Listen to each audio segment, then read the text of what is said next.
창조주요, 구속주요, 심판주요, 섭리주이신 하나님 아버지, 주님의 그 크신 어미 앞에 오늘도 오직 예수 그리스도의 의의 공로 힘입어 하나님을 예배드릴 수 있는 은혜 베풀어 주심에 감사드립니다. 이 시간도 진리의 말씀과 함께 일하시는 성령의 역사 가운데 우리의 마음에 빛을 비추사 죄악된 부분들이 있다면 또 깨달아지고 우리의 힘과 능력으로 할 수 없는 그 회개의 은혜가 우리 가운데 베풀어지는 그 죄사함의 기쁨을 누리는 시간 되게 하여 주옵시옵고, 진리의 성령께서 우리를 모든 진리로 인도하는 은혜를 입는 시간 되게 하여 주옵소서. 우리 주 예수 그리스도의 이름으로 기도 드리옵나이다. 아멘. 함께 보실 말씀은 로마서 10장 1절에서 4절 말씀입니다. 로마서 10장 1절에서 4절 말씀입니다.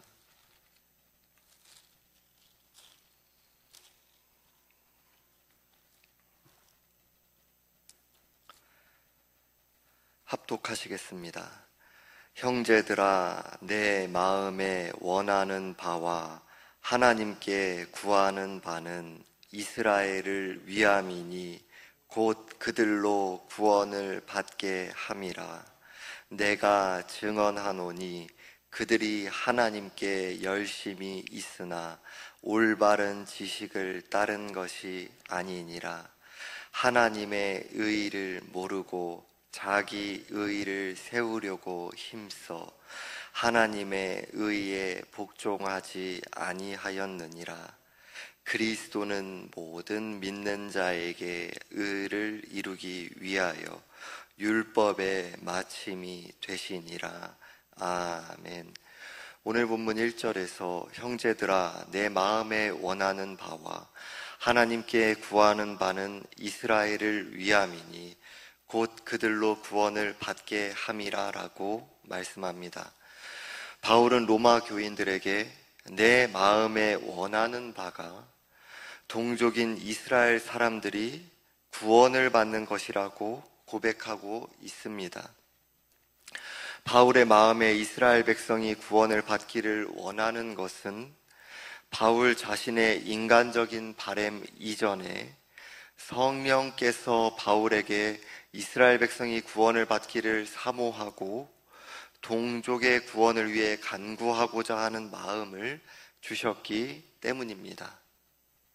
그리고 아브라함을 전적인 은혜로 부르시고 땅의 모든 족속이 너로 말미암아 복을 받을 것이니라 라고 약속의 말씀을 주시며 아브라함과 다윗의 자손으로 예수 그리스도를 이 땅에 사람으로 태어나도록 보내주신 하나님의 언약의 말씀에 대한 분명한 믿음으로 바울은 동족의 구원에 대한 소망을 가지고 있었던 것입니다. 유대인과 이방인 중에 선택한 백성을 구원의 길로 인도하시는 하나님의 약속의 말씀을 믿음으로 신뢰한 것입니다. 구약의 이스라엘 백성의 역사는 인간의 죄악이 얼마나 깊게 뿌리 박혀 있는지를 드러내 보이는 역사입니다. 하나님의 백성으로 선택을 받는 은혜를 누린 이스라엘 백성이지만 이스라엘 백성의 역사는 죄와 우상숭배의 하나님에 대한 반역을 거듭하는 어두운 역사였습니다. 구약의 이스라엘의 역사는 사람의 힘과 능력과 무엇으로도 결코 스스로 율법의 의를 이룰 수 없다는 인간의 전적인 무능력과 인간의 지성과 감정과 의지의 전인격이 죄로 망가져 있는 전적인 타락을 극명하게 나타내 보이는 실증이었던 것입니다.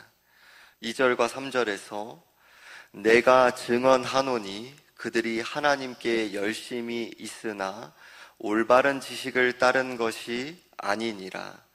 하나님의 의의를 모르고 자기 의의를 세우려고 힘써 하나님의 의의에 복종하지 아니하였느니라 라고 말씀합니다.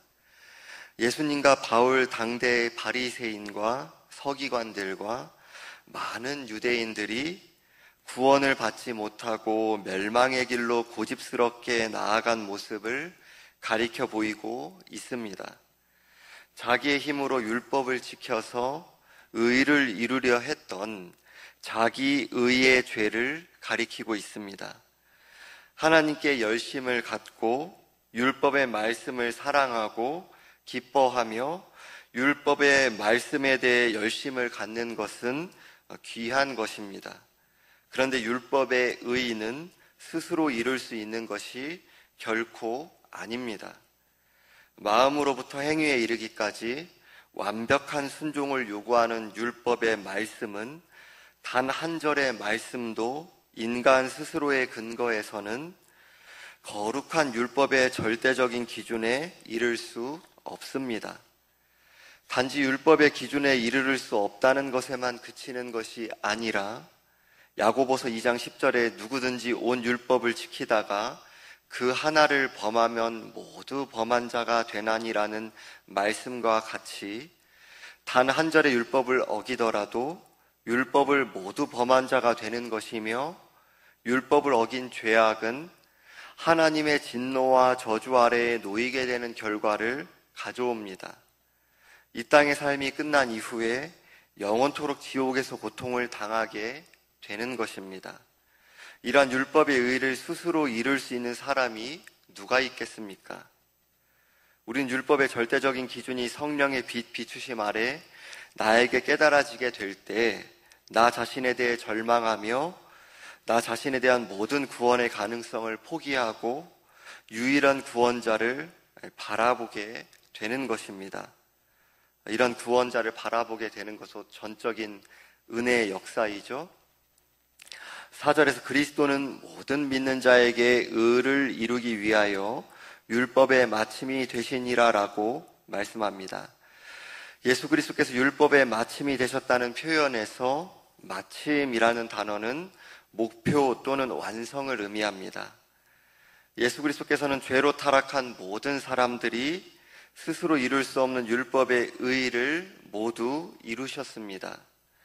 예수님은 마태복음 5장 18절에서 진실로 너희에게 이르노니 천지가 없어지기 전에는 율법의 1.1획도 결코 없어지지 아니하고 다 이루리라 라고 말씀하셨습니다.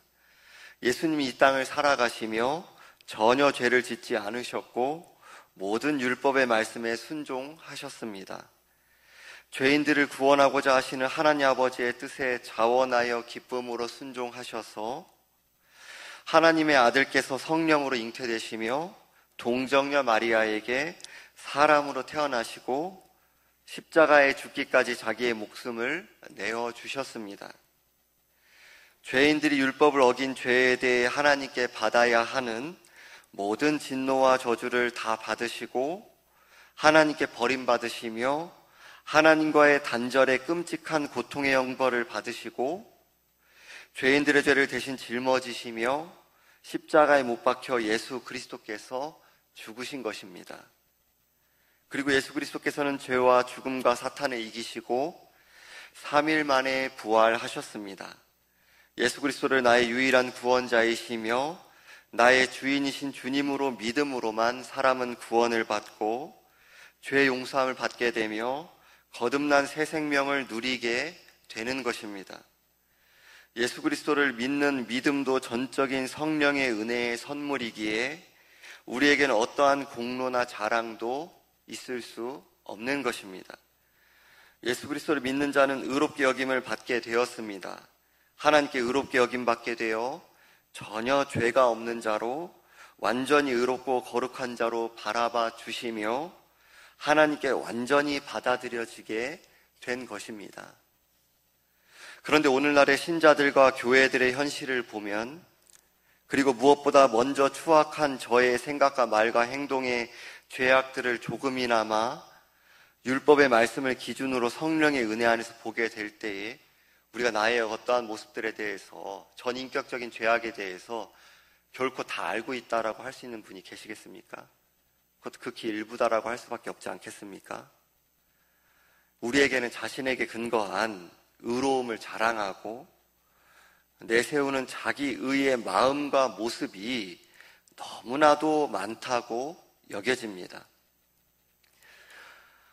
누가 더 많이 기도했는지를 자랑하는 기도 자랑과 누가 더 봉사를 많이 했는지를 자랑하는 봉사 자랑과 누가 더 많이 헌금을 많이 했는지를 자랑하는 헌금 자랑과 누가 더 많이 성경을 잘 알고 있는지를 자랑하는 지식 자랑과 나와 내 가족이 세상의 기준에서 더 우월한 위치에 있는지를 자랑하는 성공 자랑의 마음과 모습이 우리에게 끊이지 않습니다. 이전에 같은 교회에서 동역했던 목사님께 부산에 있는 타 교단 대형 교회의 부목사로 섬길 때에 교회에서 교구를 담당하는 부목사들에게 교구별 출석 숫자에 대해 노골적으로 경쟁을 부추겼다는 이야기를 들었던 적이 있습니다. 주님의 몸된 교회가 부목사들 사이에, 교구들 사이에 끔찍한 자랑과 경쟁과 다툼의 장으로 변질되어 버린 것이죠.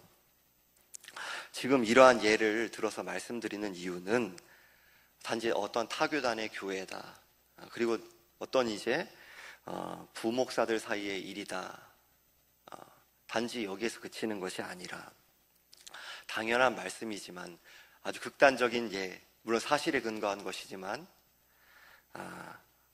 쯧쯧쯧 하면서 마치 남일 이야기하듯이 남들 그 불구경하듯이 그러한 것이 아니라 우리에게는 이런 정도의까지 그 모습이라 아니라 한다 할지라도 중심을 보시고 그 마음으로부터의 그 죄악을 살피시는 하나님 앞에 이것이 우리의 자기 자랑, 공로의식에 대한 죄악이 남일 이야기다, 나와는 무관하다라고 하실 수 있는 분이 저를 포함해서 모두가 계시겠습니까? 우리 자신을 살피고자 함인 것이죠.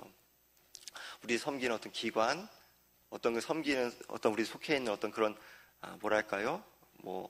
구역이 될 수도 있고 전도회가 될 수도 있고 우리들이 어떤 속해 있는 여러 가지 그런 크고 작은 공식적인 비공식적인 심지어 그 교회 안에서의 그 조직의 모습들이 또 관계의 모습들이 또 있잖아요. 또 나 신자 개인으로서의 어떤 자기 자랑, 공로 의식에 대해서 우리들이 늘 한순간이라도 마음이 기울어지기 쉬운 것이 어떤 때는 그 기울어지면 나 자신도 깨닫지 못하다가 성령의 은혜 가운데 깨닫고 애통해하고 회개하고 한 적이 한두 번이 아니지 않습니까? 우리 모두가요. 마태복음 11장 28절 29절에서 수고하고 무거운 짐진 자들아 다 내게로 오라 내가 너희를 쉬게 하리라 나는 마음이 온유하고 겸손하니 나의 멍에를 메고 내게 배우라 그리하면 너희 마음이 쉼을 얻으리니라고 예수께서 말씀하시며 스스로 율법의 의를 결코 이룰 수 없는 인생들에게 영혼의 참 안식과 평강을 주신 예수님의 마음이 이 시대의 신자이며 교회인 우리들에게는 어떤 의미를 가지는 것일까요? 이 마태복음의 이 말씀은 당시의 바리새인들과 서기관들이 율법의 하늘의 차원을 땅의 차원으로 끌어내리면서 마치 나는 그 말씀 다 이뤘어, 난 지켰어 그러면서 자신들도 지키지 못하는, 자신들도 이루지 못하는 그 멍에를 그 유대인들 사이에서 자랑하고 내세우면서 그렇게 같이 그 지옥의 길로 내가 말씀을 지켜서 내가 구원의 길을 얻어낼 수 있어, 성취해서 이뤘어 이렇게 자신들을 착각하고 오해한 당대의 그 종교 지도자들을 먼저 예수님께서 강하게 책망하신 것이며 그것 가운데 그 유대인들과 멸망의 길로 나아가는 유대인들에게 그래 구원의 유일한 길은 예수 그리스도를 믿는 그 믿음밖에 없다, 그 믿는 그 구원의 의, 믿음의 의, 하나님의 의밖에 없다라는 것을 가리키는 그 말씀인 것입니다. 이러한 말씀은 교회인 우리들에게, 신자들인 우리들에게는 어떤 의미를 가지는 것입니까? 우린 본래 하나님 앞에 고개를 뻣뻣하게 들 수가 없는 죄인입니다.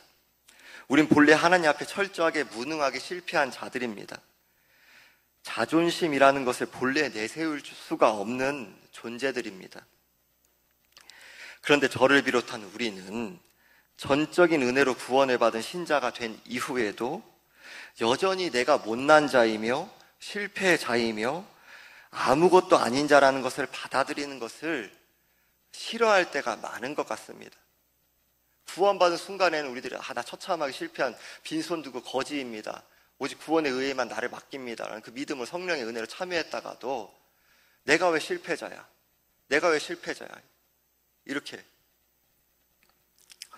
완전히 거룩하신 하나님 앞에 예수 그리스도의 의의 공로 아니면 한순간도 나의 무엇도 받아들여질 수 없는 것인데 우리가 자신에 대해 자랑하고 내세울 것이 무엇이 있겠습니까?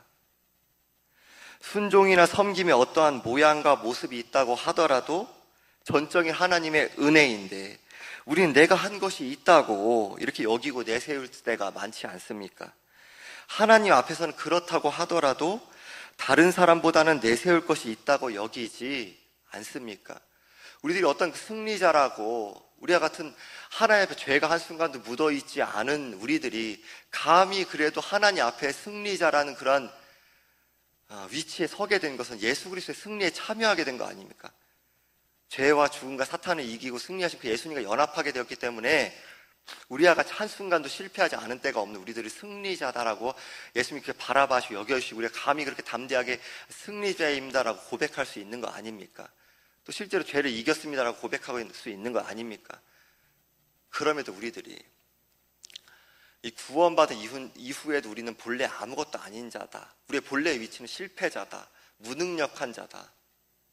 오직 예수 그리스도의 의의 공로 때문에 받아들여지고 있는 자다라는 그 정체성 우리들이 한순간도 잊으면 안 되는 것인데 우리 자신에 대해 어떻게 생각하고 계신가요? 그것은 옛날 얘기야. 수준 낮을 때 얘기야. 뭐 초신자 얘기야. 수준 낮은 어떤 그런 신자들 얘기지. 나는 다르지. 나는 특별해. 그렇게 여기고 있는 게 저와 우리들의 모습 아닌지를 살펴보기를 원합니다. 지금 구원을 받은 이후에는 아무것도 하지 말고 가만히 있으라고 말씀을 드리는 것이 아닙니다. 구원을 받은 신자는 하나님을 사랑하며 전체 율법의 말씀을 사모하고 기뻐하는 새 마음이 주어지게 되었습니다. 죄에 대하여 죽고 하나님을 향하여 살게 된 자로 전체 율법의 말씀을 따라 성령의 은혜 안에서 자라가게 된 은혜를 입게 된 것입니다. 이제 율법의 말씀이 성령의 은혜 안에서 살아가고 살아내게 된, 또 살아낼 수 있게 된 그런 말씀의 위치에 우리가 참여하게 된 것이죠.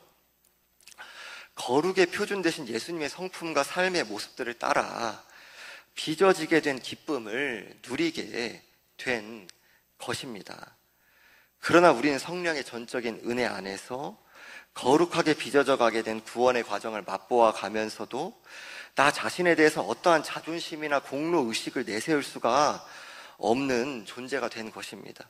구원을 받기 전엔 말할 것도 없고 구원을 받은 이후에도 이 땅에서 봉사 중인 우리들이 본래 하나님 앞에 무슨 존중받을 존재일 수가 있겠습니까?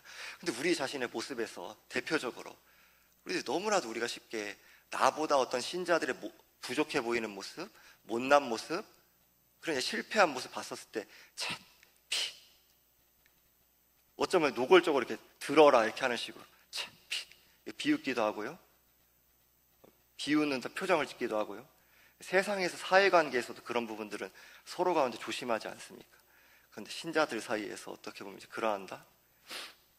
우리들이 과연 중심 마음을 일단 살피신 주님 앞에 그리고 언어, 행실, 비언어까지도 살피신 하나님 앞에 마음으로부터 형제를 미워하는 건 살인이다. 그 언어에서 행실에서 비언어적인 부분까지도 그런 부분들이 우리들의 어떤 미움의 마음, 우리들의 어떤 그렇게 멸시하는 마음이 담겨서 나타난다는 것이 그렇지 그 전체 율법의 10계명에 살인하지 말라라는 표준 앞에 그걸 살인하고 있는 것이라는 그런 말씀을 받고 계십니까? 우리가 그런 부분들까지 씨름하고 계십니까? 표정에 있어서까지도 하나님께서 우리에 대해 말씀의 기준을 요구하시고 자라가기 원하신다. 마음의 표정, 우리들의 겉으로 나타나는 표정, 말과 행실. 근데 그러다 보면 어떻게 우리들이 세상 사람들보다도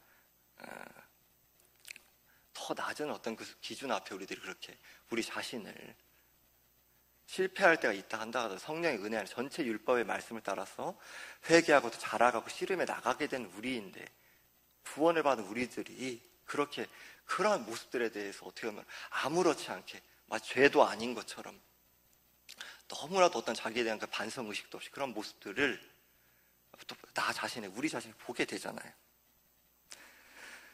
하나님 앞에 우리들이 본래 무슨 존중받을 존재일 수가 있겠습니까? 무슨 자존심을 내세울 존재일 수가 있겠습니까? 그런데 하나님은 전혀 대접이나 존중을 받을 존재가 아닌 우리에게 하나님의 자녀라는 놀라운 정체성을 허락하셨습니다. 우리 이렇게까지 존중해 주고 대우해 주신 것이죠. 그러니까 예수 그리스도 안에서 거룩한 자존감을 소유하게 된 것이 우리입니다. 이 말을 또 오해해서는 안 됩니다. 그래야 우리들이 자기 의와 자기 자랑과 자기 공로의식에서 계속 싸워나갈 수 있는, 그래 나는 하나님이 하나의 자녀 삼아 주셨어, 거룩한 자존감을 허락해 주셨어, 흔들 수 없는 하늘의 신령한 법 허락해 주셨어. 이것은 이때부터는 이제 나 자신을 내세워도 된다라는 그런 맥락에서 이걸 허락하신 것이 아닙니다. 다윗이 고백한 것 같이 내가 이렇게 비천하게 개와 같이 여김을 받고 비천하게 여김을 받는다 한다 할지라도 하나님이 그렇게 하신 거에 내버려 둬라. 이것이 우리들 구원받은 신자 같은 이 우수에도 우리들이 모든 순간 가운데 가지고 있는 씨름에 나가야 되는 자기 부인의 정체성입니다. 존중받을 우리들이 본래의 그런 위치가 아닌 것입니다. 대접받고 내세울 위치에 있는 것이 한순간도 없는 것입니다. 예수 그리스도의 의의 공로 때문에 나는 하나님 앞에 받아들여지게 된 것이다.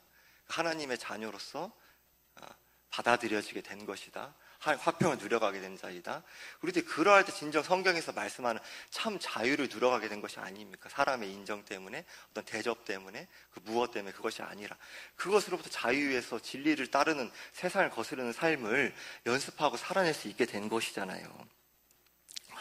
예수님 안에서 향유하게 된 부유한 우리의 정체성은 세상의 자랑이나 공로의식이나 무엇과 비교할 수 없는 것입니다.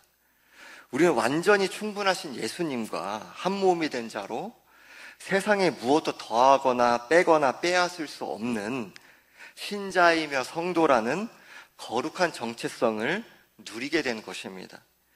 전체 율법을 말씀을 따라 자원함으로 순종하기를 기도하고 연습하며 오직 예수 그리스도의 의의 공로를 의지하여 우리의 연약한 인생을 삶의 예배로 올려드리기를 사모해 가게 된 것입니다. 주님의 기쁨이 되고자 하는 열망이 우리에게 날이 갈수록 뚜렷해져 가게 된 것입니다. 하나님의 자녀인 우리는 하루하루 자신에 대해서는 빳빳한 자존심을 자기 부인하기를 간구하고 씨름하지만 예수님 안에서 거룩한 자존감을 누리며 주님의 도우시는 은혜를 간구하고 의지하며 일상을 살아가며 비굴하지 않고 더러운 이익을 탐하지 않으며 누추한 행위에 타협하지 않기를 간구하고 분투해 가게 된 것입니다. 우리의 삶이 어떠한 이러한 열매의 모습, 어떤 특징의 모습이 나타난다고 한다 할지라도, 증거된다 한다 할지라도 전적인 하나님의 은혜다라는 것을 우리들이 분명히 하기를 간구하고 경계하고 씨름해 나가면서 오직 하나님께만 영광을 돌리기를 주의하고 그 자유함과 기쁨과 감사, 찬송을 누려가고 올려드리는 것입니다. 때론 실패하는 나의 모습을 보며 나 자신에 대해 혐오스럽고 애통해하는 마음이 들기도 하지만 성령의 은혜 안에서 회개하며 죄에서 돌아서서 죄기를 버리고 우리의 한 몸이 되신 예수님이 내 안에서 일하셔서 나타내신 온유함과 겸손함과 담대함의 성품의 은혜를 누리고 살아내며 세상을 거슬러 하나님의 영광을 위하여 전체 율법을 따라 살아가기를 간구하고 인내하며 포기하지 않는 것입니다. 기도드리겠습니다. 하나님 아버지, 우리들의 착각과 오해와 그 무지에서부터 우리 자신을 합리화하는 모습에서부터 성령의 그 빛 비추심 아래 깨달을 수 있도록 우리 자신을 살펴볼 수 있도록 은혜 베풀어 주옵소서. 별것도 아닌 우리의 순종과 섬김과 어떠한 모습을 가지고 마치 그렇게 그것이 하나님 앞에서는 아닙니다라고 이렇게 얘기하면서도 사람 앞에서 내세우고 행세하고 자기를 주장할 그 무엇이 있는 것 같이 여기는 마음으로부터 중심으로부터 오히려 그 중심을 살피시는 것이 먼저의 하나님 앞에서의 하나님께 살피시는 먼저의 본질이다라는 것을 살필 때 우리들이 어찌 그렇게 고개를 빳빳하게 들고 그러한 너무나도 우리들의 별것 아닌 그러한 상해 있는 썩어 있는 열매를 들고서 자랑하고 있는 우리의 모습들을 회개합니다. 그것이 예수 그리스도의 의의 공로 때문에 하나님의 받아들여진 것인데 그 마음의 본질을 파고 들어가면 결국 하나님 앞에서 자랑하고 하나님 앞에 나 자신을 내세우고 내가 하나님 앞에 자리에 앉아 있는 것인데